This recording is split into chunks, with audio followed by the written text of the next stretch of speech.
Welcome to భక్తి ధర్మ మార్గం. ఈరోజే కార్తీక సోమవారం.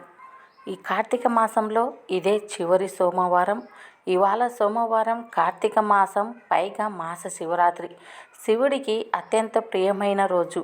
ఈరోజు ఎలా పూజ చేయాలి, ఏ సమయంలో ఈ ఆకుపైన దీపం వెలిగిస్తే సంపూర్ణమైన ఆయుస్సు మోక్షం కలుగుతుందో తెలుసుకుందాం. అందులోనూ కార్తీక మాసంలో వచ్చే చివరి సోమవారం కాబట్టి, ఈరోజే మాస శివరాత్రి వచ్చింది కాబట్టి ఎంతో విశేషమైన రోజు. ఈరోజు మాస శివరాత్రి, కార్తీక సోమవారం. శివుని అనుగ్రహం మనపై కోట్ల అప్పులున్నా సరే ఈరోజు వాటికవే తొలగిపోతాయి. ఆ పరిహారం ఈ సోమవారం రోజు చేస్తే చాలు, ఇక మనకి సంపూర్ణమైన ఆయుస్సు కూడా కలుగుతుంది. ఈరోజు ప్రత్యేక విధి విధానాలతో శివుడికి పూజ చేస్తే సంపూర్ణంగా శివానుగ్రహం కలుగుతుంది. పండితులు చెబుతున్నారు, ఇవాళ శివుడికి ప్రియమైన దీపం, ప్రియమైన అభిషేకం, ప్రియమైనది పుష్పం, ప్రియమైన నైవేద్యం, ఆయనకి ఎంతో ప్రియమైన మంత్రం జపించాలని సూచిస్తున్నారు. అవేంటో, ఆ మంత్రం, దీపం, ఈ నైవేద్యం ఎలా చేయాలో తెలుసుకుందాం. శివుడికి ఎంతో ఇష్టమైన రోజు ఈ కార్తీక సోమవారం రోజు. పైగా కార్తీక సోమవారం రోజే మాస శివరాత్రి కూడా కలిసి రావడం ఎంతో విశేషం, అరుదు. ఈరోజు శివుడికి ఇష్టమైనది నైవేద్యం సమర్పించి, ఇష్టమైన ఆకుపై దీపం వెలిగిస్తే, ఇష్టమైన అభిషేకం చేస్తే, ఆయనకి ఇష్టమైన పువ్వు సమర్పిస్తే చాలు, మన జీవితంలో ఉన్న సకల దోషాలన్నీ పోయి కోటి జన్మల పుణ్యం కలుగుతుంది, లక్ష్మీ అనుగ్రహం కలుగుతుంది. ఇంతకీ శివుడికి ఇష్టమైన ఈ సోమవారం రోజు సాయంత్రం ఎవరైతే ఈ ఆకుపై దీపం వెలిగిస్తారో వారికి శివానుగ్రహం కలుగుతుంది. ఇంతకీ ఏ ఆకులో దీపం వెలిగించాలి, శివుడికి ఇష్టమైన ఆకు ఏంటి, ఈ ఆకుకు అంత శక్తి ఉందా, అసలు శివుడికి ఈ ఆకంటే ఇష్టమేనా అని చాలామంది అనుకుంటారు. అవునండి, సాయంత్రం 6-7 మధ్యలో ఎవరైతే ఈ ఆకుపై దీపం వెలిగిస్తారో వారికి శివానుగ్రహంతో పాటు లక్ష్మీదేవి ఆకర్షణ కూడా కలుగుతుంది. ఆర్థిక సమస్యల్లో ఇబ్బందులు పడుతుంటే ఈ దీపం వెలిగిస్తే చాలు, వాళ్ళకి లక్ష్మీ ఆకర్షణ కలుగుతుంది, కోటి జన్మల పుణ్యం వస్తుంది, 7 జన్మాల పాపాలు నశిస్తాయి. ఈ కార్తీక సోమవారం మాస శివరాత్రి కలిసి రావడం ఎంతో విశేషమైన ఈరోజు ఈ ఆకుపై దీపం వెలిగిస్తే చాలు, మీకున్న సర్వ దరిద్రాలన్నీ తొలగిపోతాయి, అష్టైశ్వర్యాలు కలుగుతాయి. ఈరోజు శక్తివంతమైన రోజు. శివుడి అనుగ్రహం సంపూర్ణంగా లభించేందుకు శివలింగానికి పంచామృతం లేదా దర్భలు కలిపిన జలాలతో అభిషేకం చేయాలి. ఈరోజు సాయంత్రం పంచామృతం లేదా దర్భలు కలిపిన జలాలతో అభిషేకం చేయాలి. ఆ తర్వాత శివలింగాన్ని పొడి వస్త్రంతో తుడిచి గంధం బొట్లు పెట్టాలి. అలా చేస్తే శివుని అనుగ్రహం లభిస్తుంది. ఈరోజు కార్తీక సోమవారం, పైగా మాస శివరాత్రి.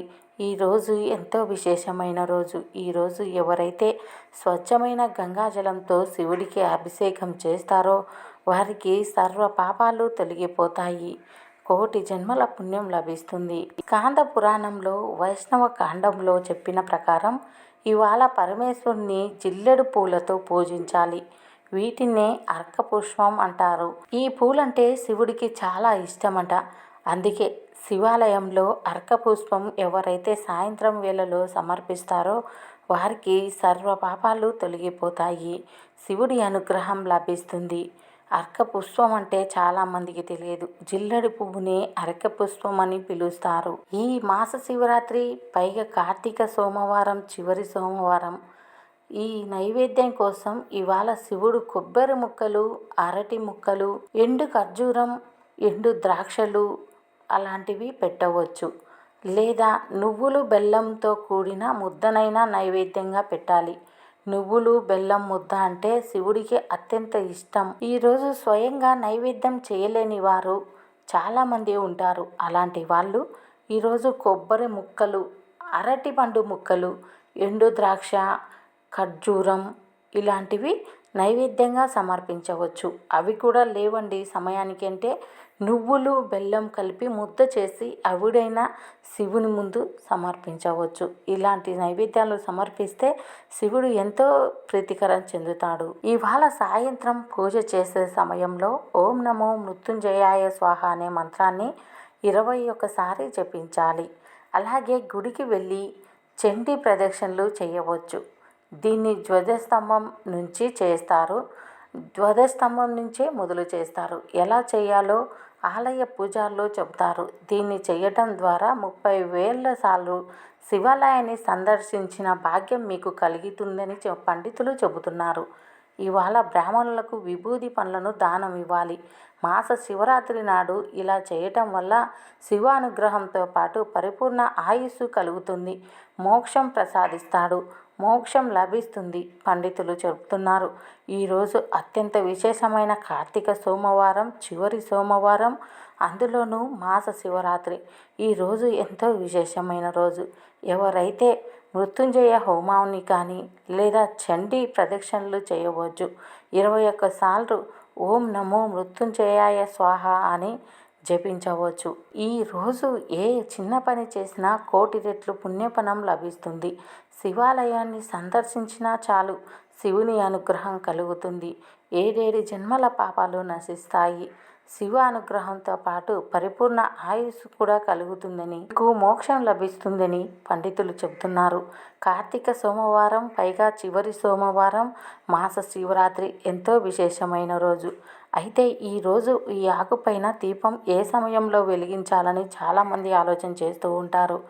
ఈరోజు సాయంత్రం పూజ చేసే సమయంలో 6 నుంచి 7 మధ్యలో లేదా 6 నుంచి 7:30 మధ్యలో అయినా ఈ దీపం వెలిగించవచ్చు.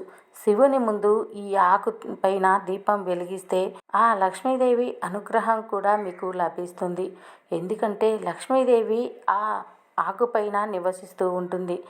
ఆకు ఈనెలు తగిలితే లక్ష్మీ అనుగ్రహం అని ఆకులు. ఇవాళ మారేడు దళంపై ప్రమిదలు ఉంచాలి. ప్రమిదలో ఆవు నెయ్యి లేదా నువ్వుల నూనె వేయాలి. మీ దగ్గర ఆవు నెయ్యి లేదా నువ్వుల నూనె లేకున్నా ఏ నూనె ఉంటే ఆ నూనెతో దీపం వెలిగించవచ్చు. కనీసం 1 చుక్కైనా ఆవు నెయ్యి ఉంటే వేయండి. అలా వేస్తే చాలా మంచిది. అయితే శివలింగం ముందు కానీ శివాలయంలో కానీ ఈరోజు ఎవరైతే బిల్వపత్రం పైన మట్టి ప్రమిదలో ఆవు నెయ్యి లేదా నువ్వుల నూనె వేసి దీపం వెలిగిస్తారో చాలామంది 30 ఒత్తులు, 31 ఒత్తి, 365 ఒత్తులు వేసి దీపం వెలిగిస్తూ ఉంటారు. మీ శక్తి కొద్దీ ఎన్ని దీపాలు వెలిగించవచ్చు, ఎన్ని ఒత్తులైనా వేయవచ్చు. సాయంత్రం 6 నుండి 7:30 మధ్యలో ఎవరైతే శివాలయంలో కానీ మీ ఇంట్లో శివుడు ముందు కానీ ఈ దీపం వెలిగిస్తారో శివానుగ్రహంతో పాటు మోక్షం కూడా లభిస్తుంది. అర్ధాయుష్తో చాలామంది చనిపోతూ ఉంటారు. అలాంటి వారు ఇలాంటి గండాలు తొలగిపోవడానికి ఈ ఆకుపైన ఈరోజు సాయంత్రం దీపం వెలిగించండి. మారేడు దళంపై దీపం వెలిగిస్తే లక్ష్మీదేవి అనుగ్రహం కూడా కలుగుతుంది. మీ ఇంట్లో లక్ష్మీదేవి తాండవం ఇస్తుంది. మేము చేసే వీడియోస్ మీకు నోటిఫికేషన్ రావాలంటే సబ్స్క్రైబ్ చేసి పక్కనే ఉన్న బెల్ బటన్లో ఆల్ ఆప్షన్ ప్రెస్ చేయండి.